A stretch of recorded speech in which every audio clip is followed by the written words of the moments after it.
আসসালামু আলাইকুম। আন্তর্জাতিক এবিসি টিভিতে আপনাকে স্বাগত। শুরুতেই জানাবো আমাদের হাতে থাকা সর্বশেষ বিশ্বের গুরুত্বপূর্ণ সংবাদ, পরে বিস্তারিত। পুরোদমে ইরান ইসরায়েল হিজবুল্লাহ যুদ্ধ চলছে।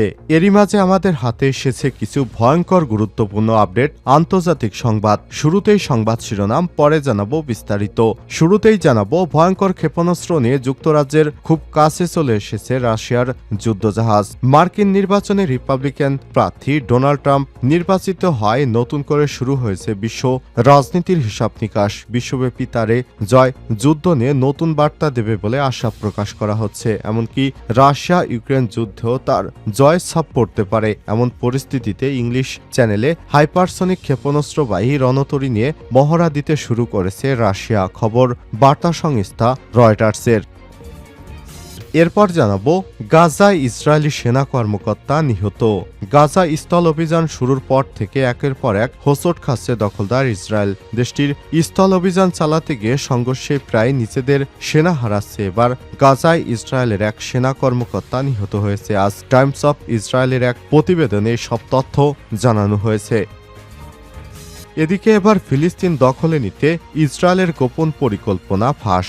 অবৈধভাবে জন্মের পর থেকেই ফিলিস্তিনে একের পর এক ভূমি দখল করে বেড়ে উঠেছে ইহুদিবাদী দেশ ইসরায়েল। ফিলিস্তিনের পাশাপাশি স্বপ্নের বৃহত্তর ইসরায়েল প্রতিষ্ঠায় লেবানন ও অন্যান্য আরব ভূখণ্ড দখলের স্বপ্নে মেতে উঠেছে কট্টরপন্থী ইহুদি সেনারা। এর মধ্যে গাজায় বেশ কিছু এলাকা দখলের নীলনকশা ফাঁস করেছে মানবাধিকার কর্মীরা। এবার ফিলিস্তিনের অবরুদ্ধ আরেক অঞ্চল দখলে মরিয়া হয়ে উঠেছে দখলদার ইসরায়েলি কট্টরপন্থী ইহুদি নেতারা। কাতার ভিত্তিক সংবাদ মাধ্যম আল জাজিরার এক প্রতিবেদনে সব তথ্য জানানো হয়েছে। এদিকে ইসরায়েলের কিন্ডারগার্টেনে ড্রোন হামলা। ইসরায়েলের কিন্ডারগার্টেনে ড্রোন হামলা হয়েছে মঙ্গলবার। দ্য টাইমস অফ ইসরায়েলের এক প্রতিবেদনে সব তথ্য জানানো হয়েছে। প্রতিবেদনে দাবি করা হয় লেবানন থেকে হামলাটি পরিচালনা করেছে হিজবুল্লাহ। ধারণা করা হচ্ছে ড্রোনটি ইসরায়েলের আকাশ প্রতিরক্ষা ব্যবস্থা ফাঁকি দিতে সক্ষম হয়েছে, কারণ যখন এটি বিস্ফোরিত হচ্ছে তখনও কোনো সাইরেন বাজেনি। এবং সর্বশেষ জানাবো মুসলিম দেশগুলো ব্যর্থ কেন, বললেন এরদোয়ান। তুরস্কের প্রেসিডেন্ট রিসেপ তাইপ এরদোয়ান মুসলিম দেশগুলোর কড়া সমালোচনা করেছেন, বলেছেন তারা ব্যর্থ হয়েছে। আজ সৌদি আরবের রাজধানী রিয়াদে organisation of Islamic cooperation OIC এবং আরব লীগের একটি যৌথ শীর্ষ বৈঠকে তিনি এই মন্তব্য করেছেন, খবর আনাদুলো এজেন্সির। বৈঠকে গাজায় চলমান গণহত্যা মোকাবেলায় মুসলিম দেশগুলোর প্রতিক্রিয়ার অভাবের সমালোচনা করেছেন তুরস্কের প্রেসিডেন্ট রিসেপ তাইপ এরদোয়ান। তিনি মনে করেন যখন কিছু পশ্চিমা দেশ ইসরায়েলকে পূর্ণ সমর্থন দিচ্ছে তখন আরব দেশগুলোর ভূমিকা অসার। এটি মুসলিমদের জন্য খুবই দুর্ভাগ্যজনক। প্রিয় দর্শক, এতক্ষণ শুনছিলেন সংবাদ শিরোনাম, এবারে বিস্তারিত। তবে তার আগে বন্ধুরা অনুরোধ থাকবে এই সংবাদটিতে একটি লাইক দিন। এই চ্যানেলে আপনি নতুন হয়ে থাকলে আমাদের সংবাদটি দেখতে দেখতে চ্যানেলটি সাবস্ক্রাইব করে রাখুন। আর বন্ধুরা, আপনি যদি নিরীহ গাজাবাসীকে ভালোবেসে থাকেন কমেন্টে ইয়েস লিখে বিশ্ববাসীকে জানিয়ে দিন আপনি বিশ্বের কোন দেশ থেকে বা বাংলাদেশের কোন স্থান থেকে আমাদের সংবাদটি দেখছেন এবং শুনছেন। এবারে বিস্তারিত। ভয়ঙ্কর ক্ষেপণাস্ত্র নিয়ে যুক্তরাজ্যের খুব কাছে রাশিয়ার যুদ্ধজাহাজ। মার্কিন নির্বাচনে রিপাবলিকান প্রার্থী ডোনাল্ড ট্রাম্প নির্বাচিত হয়, নতুন করে শুরু হয়েছে বিশ্ব রাজনীতির হিসাব নিকাশ। বিশ্বব্যাপী তার এই জয়যুদ্ধ নিয়ে নতুন বার্তা দেবে বলে আশা করা হচ্ছে। এমনকি রাশিয়া ইউক্রেন যুদ্ধেও এবার জয় ছাপ পড়তে পারে রাশিয়ার পক্ষে। এমন পরিস্থিতিতে ইংলিশ চ্যানেলে হাইপারসনিক ক্ষেপণাস্ত্র রণতরী নিয়ে মহড়া দিচ্ছে রাশিয়া। আজ মঙ্গলবার 12 নভেম্বর বার্তা সংস্থা রয়টার্স এক প্রতিবেদনে সব তথ্য জানানো হয়েছে। রুশ বার্তা সংস্থার বরাতে রয়টার্স জানিয়েছে নতুন প্রজন্মের হাইপারসনিক ক্রুজ মিসাইল দিয়ে সজ্জিত রুশ বাহিনী একটি জাহাজ ইংলিশ চ্যানেল মহড়া দিচ্ছে। এছাড়াও এটি আটলান্টিক মহাসাগরে মহড়ার প্রস্তুতি নিচ্ছে। রাশিয়ার রাষ্ট্রীয় বার্তা সংস্থা জানিয়েছে মহড়ায় জাহাজে ক্রোয়া জাহাজ বিধ্বংসী হাইপারসনিক ক্ষেপণাস্ত্র ও কাউন্টার ডিল অনুশীলন করছে। এছাড়াও প্রতীকী সেনাদের উপর বিমান ও সমুদ্রপথে ড্রোন হামলার মহড়া চালানো হচ্ছে।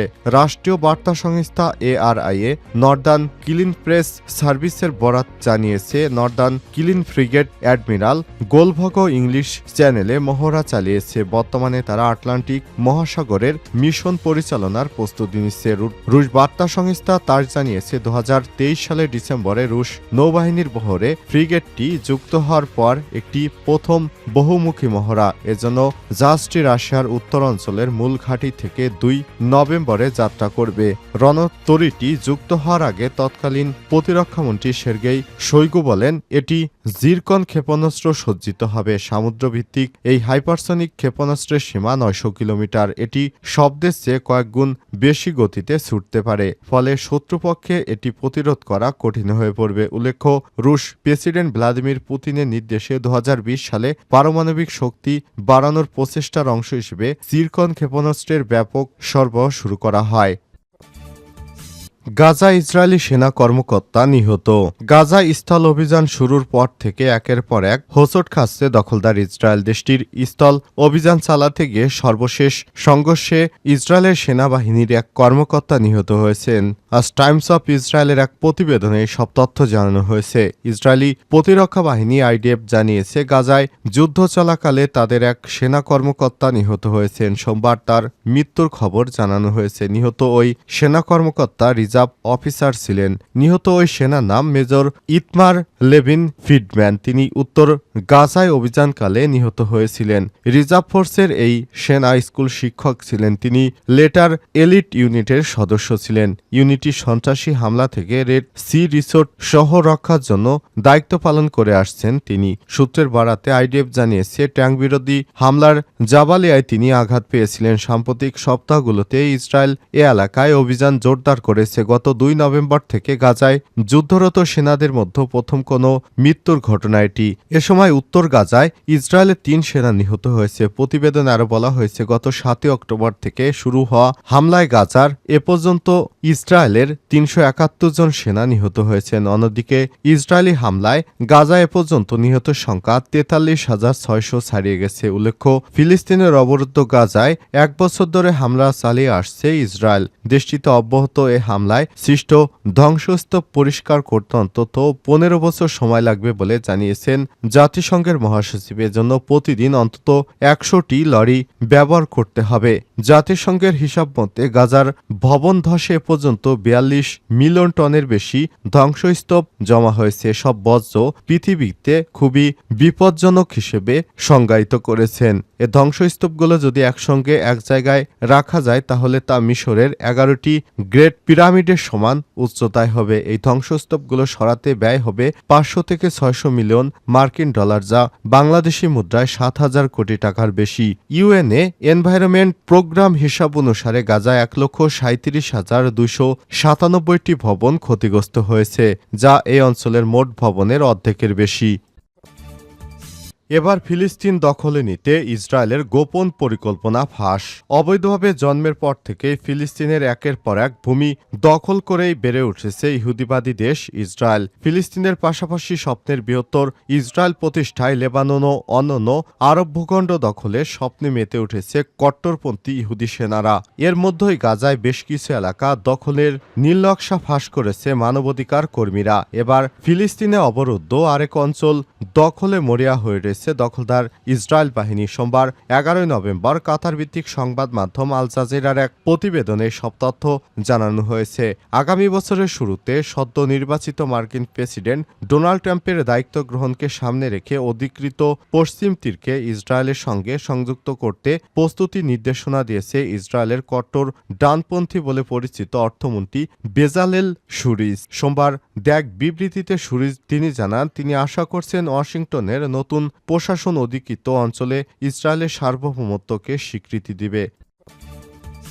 মুসলিম দেশগুলো ব্যর্থ কেন বললেন এরদোয়ান। তুরস্কের প্রেসিডেন্ট রিসেপ তাইপ এরদোয়ান মুসলিম দেশগুলোর কড়া সমালোচনা করেছেন, বলেছেন তারা ব্যর্থ। সোমবার সৌদি আরবের রাজধানী রিয়াদে organisation of Islamic cooperation OIC এবং আরব লীগের একটি যৌথ শীর্ষ বৈঠকে তিনি এসব মন্তব্য করেছেন। খবর আনাদুল এজেন্সির বৈঠকে গাজায় চলমান গণহত্যা মোকাবেলায় মুসলিম দেশগুলোর প্রতিক্রিয়ার অভাবে সমালোচনা করেন তুরস্কের প্রেসিডেন্ট। তিনি মনে করেন, যখন কিছু পশ্চিমা দেশ ইসরায়েলকে পূর্ণ সমর্থন দিয়েছে তখন আরব দেশগুলো ছিল নিষ্ক্রিয়।